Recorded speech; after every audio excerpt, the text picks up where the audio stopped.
नमस्कार दोस्तों, मैं दिगंबर कश्यप, न्यूरोथेरेपिस्ट।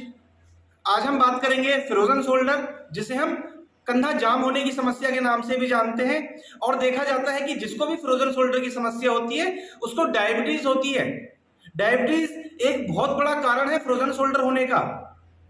या किसी को कोई इंजरी हो गई है, कोई चोट लग गई है, जिसके कारण से भी फ्रोजन शोल्डर हो सकता है। चाहे कारण कोई भी रहा हो, चाहे आपको डायबिटीज के कारण से फ्रोजन शोल्डर हुआ है, चाहे आपको किसी दुर्घटना के कारण से फ्रोजन शोल्डर हुआ है। तो आज आपको मैं कुछ ऐसी महत्वपूर्ण एक्सरसाइज सिखाने वाला हूं जिसके करने मात्र से आपकी फ्रोजन शोल्डर की समस्या हमेशा के लिए ठीक हो सकती है। आप कभी भी कर सकते हैं, अपने घर पर कर सकते हैं, बिना किसी खर्चे के कर सकते हैं, बिना किसी की मदद के कर सकते हैं। और अगर आप ये एक्सरसाइज कुछ दिन नियमित रूप से करेंगे तो निश्चित ही 100% आपकी फ्रोजन शोल्डर की समस्या जड़ से खत्म हो जाएगी। तो आइए जानते हैं कौन सी है वो ऐसी महत्वपूर्ण छोटी छोटी एक्सरसाइज जिनको कुछ दिन करने मात्र से आपकी सालों की समस्या भी ठीक हो सकती है। आइए, हमें कोई कुर्सी, स्टूल, कोई टेबल, कोई भी सामान आपके घर में है तो उसकी मदद लेनी है। आपको लेनी कैसे है, क्या करना है, देखेंगे। अगर मान लीजिए आपको सीधे हाथ में फ्रोजन शोल्डर है और आपका लेफ्ट हैंड बिल्कुल ठीक है, मान लीजिए आपको इस वाले हाथ में परेशानी है सीधे वाले में और ये वाला आपका बिल्कुल ठीक है, तो ये क्या करना है, जो ठीक है उसको हमें उस पर इस प्रकार से रखना है और इस वाले हाथ को हमें मूवमेंट करानी है इस प्रकार से। कई बार देखा जाता है कि हाथ हिलता नहीं है, थोड़ा ही हिलेगा, तो आपको केवल जितना आराम से हिल सके इतना आप शुरू में करें। फिर लगे कि हम और पीछे तक, आगे तक ले जा सकते हैं, तो इसको थोड़ा सा और आप आगे पीछे कर सकते हैं।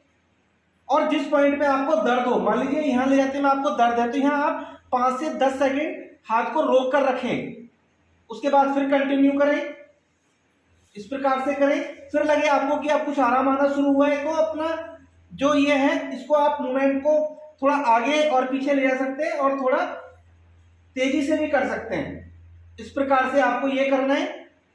फिर मान लीजिए आपको इस वाली पोजीशन में दर्द हुआ, तो आपको यहाँ 5 से 10 सेकेंड हाथ को होल्ड करना है इस प्रकार से, फिर कंटिन्यू करना है इस प्रकार से। जब आपका ये हाथ फ्री होने लगे तो आप इसको फिर और थोड़ा सा तेजी से भी कर सकते हैं और इसकी दूरी भी आगे पीछे बढ़ा सकते हैं। आपको सबसे पहले ये क्रिया करनी है। आपको सीधे हाथ में फ्रोजन शोल्डर है तो क्या करेंगे, दूसरा स्टेप, अपने हाथ को पीछे हिप के पास ले जाना है इस प्रकार से और धीरे धीरे धीरे धीरे ऊपर की ओर ले जाना है, यहाँ से ऊपर और ऊपर और ऊपर और ऊपर। जब लगे आपको कि आपका हाथ इससे ऊपर नहीं जा पा रहा है तो आपको वहां 5 से 10 सेकेंड फिर होल्ड करना है हाथ को। जबरदस्ती नहीं करनी है, आपको कोशिश ये नहीं करनी कि एक ही दिन में मेरे को ऊपर ले जाना है, उससे कई बार दर्द बढ़ जाता है। धीरे धीरे हमें हाथ इस प्रकार से रखा, थाई के पास लाए, फिर पीछे हिप के पास लाए, धीरे धीरे इसको हाथ को उठाते हुए धीरे धीरे हमें कमर के पास लाने का प्रयास करना, फिर और ऊपर।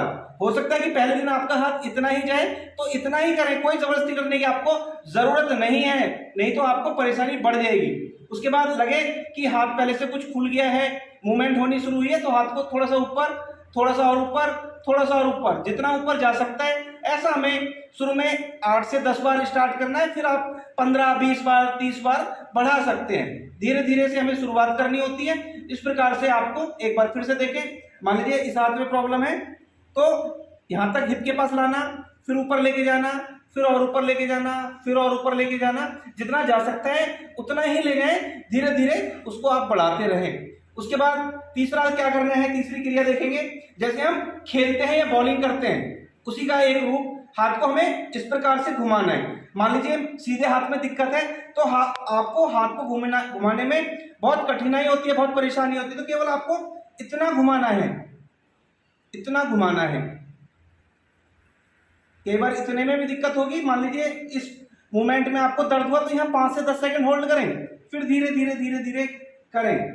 फिर जब लगे कि हाथ कुछ खुलना स्टार्ट हो गया, दर्द कम हो गया, तो गोले को बढ़ा लें, इस गोले को आप बढ़ा सकते हैं इस प्रकार से। फिर इस गोले को और बड़ा करें इस प्रकार से, सीधे खड़े होकर इस प्रकार से करते रहें। अगर लगे कि ऐसे खड़े होने में भी दिक्कत है तो हाथ को किसी भी चीज पर रख सकते हैं, टेबल पे, कुर्सी पर, स्टूल पर, तो उसके बाद आप ये करें, या फिर थोड़ा सा इस प्रकार से आप घुमाना शुरू करें। धीरे से इस प्रकार से घुमाना है, इस प्रकार से घुमाना है, धीरे धीरे इसको घुमाते चले जाना है, घुमाते चले जाना है। फिर एक दिन देखेंगे आपका हाथ काफी ऊपर तक जाने लगा।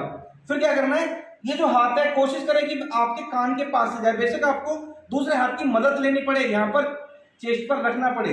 उसके बाद आपको धीरे धीरे धीरे, जब हम इस हाथ को यहाँ पर रखेंगे तो कंधे को, हमारे फ्रोजन शोल्डर की समस्या जिस हाथ में है, उस हाथ को हमें इसकी सपोर्ट मिलने से उतना दर्द भी नहीं होगा और हमारा हाथ आराम से मूव हो जाता है।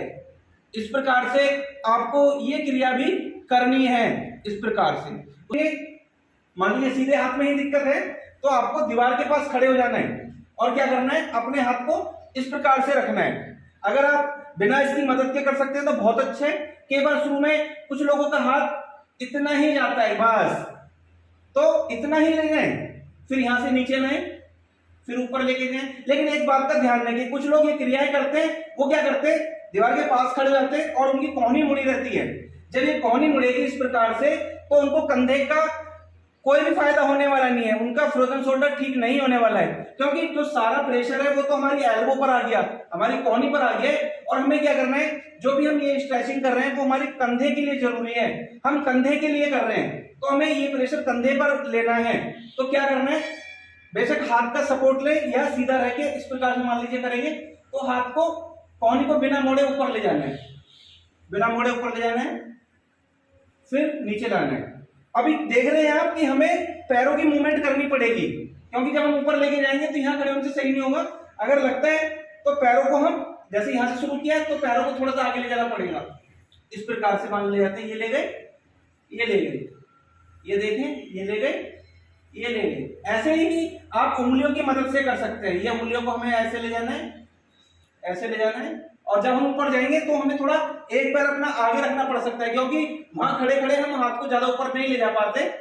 तो पैरों की मूवमेंट भी आप कर सकते हैं इस प्रकार से। जब फिर हम दूर आ रहे हैं तो पैरों को वापसी उसी पोजीशन में लाएंगे। इस प्रकार से जब यहाँ जाएंगे तो हम पैर की मूवमेंट करेंगे और पैर आगे रखकर हाथ को ऊपर ले जाएंगे। धीरे धीरे ऐसा शुरू में आप 5 से 8 बार 10 बार करेंगे, धीरे धीरे आप टाइम पीरियड बढ़ा सकते हैं। अगली एक्सरसाइज देखेंगे, बहुत अच्छी एक्सरसाइज है, बहुत इंपॉर्टेंट है फ्रोजन शोल्डर के लिए। आपके घर में कोई लाठी, कोई डंडा, कोई पाइप कुछ भी होगा तो आपको क्या करना है, वो अपने हाथों से, दोनों हाथों से इस प्रकार से पकड़ना है और आपको धीरे धीरे करके इस प्रकार से दोनों कंधों को ऊपर की ओर उठाते जाना है। कोहनी सीधी रहनी चाहिए इस प्रकार से। कई बार जब ज्यादा दिक्कत होती है तो हाथ ऊपर नहीं उठेगा, तो आपको अगर इतना उठता है तो इतना ही उठाएं। उसके बाद धीरे धीरे धीरे धीरे करके आप नीचे ला सकते हैं, धीरे धीरे नीचे ला सकते हैं, इस प्रकार से लाए। फिर देखेंगे जब आप ये नियमित रूप से करेंगे तो आपका हाथ थोड़ा ऊपर उठना शुरू हो जाएगा। मान लीजिए ये इतना उठ रहा है और मुझे इस पोजीशन में दर्द होता है, तो आपको क्या करना है, यहाँ पर 5 से 10 सेकंड अपने हाथों को होल्ड करके रखना है।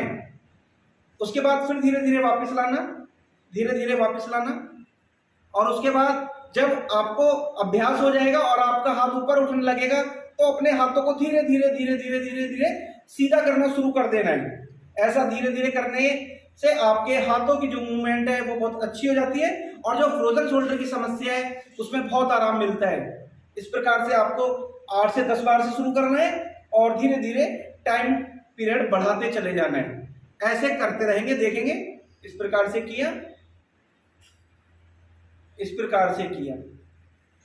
ये सब करने मात्र से आपकी जो फ्रोजन शोल्डर की समस्या है, जिसके कारण से आप बहुत परेशान हैं, बहुत दुखी हो चुके हैं, आप बहुत इलाज करा के थक गए हैं, लेकिन आपके फ्रोजन शोल्डर की समस्या नहीं हो रही है, तो मैं आपको विश्वास दिलाता हूं, आप इसका निरंतर अभ्यास कम से कम 15 दिन करें, नियमित रूप से करें, किसी भी समय करें, आप घर पर करें, अपने ऑफिस में करें, जहां पर भी आप मौजूद हैं वहीं पर ये एक्सरसाइज कर सकते हैं। दिन में 1 बार करें, 2 बार करें, 2 बार करेंगे तो बहुत अच्छा है और 3 बार करेंगे तो वो तो बहुत अच्छा है। तो इसके निरंतर अभ्यास से आपकी फ्रोजन शोल्डर की समस्या हमेशा के लिए जड़ से ठीक हो सकती है। आप अगर हमारे चैनल पर नए हैं, वीडियो को पहली बार देख रहे हैं, तो हमारे चैनल को सब्सक्राइब जरूर करें, वीडियो को अधिक से अधिक शेयर करें, वीडियो को लाइक करना ना भूलें और बेल आइकन बटन जरूर दबाएं, जिससे कि जो भी हेल्थ पर वीडियो हम आपके लिए बनाएं उसकी जानकारी सबसे पहले आपको मिलती रहे। धन्यवाद।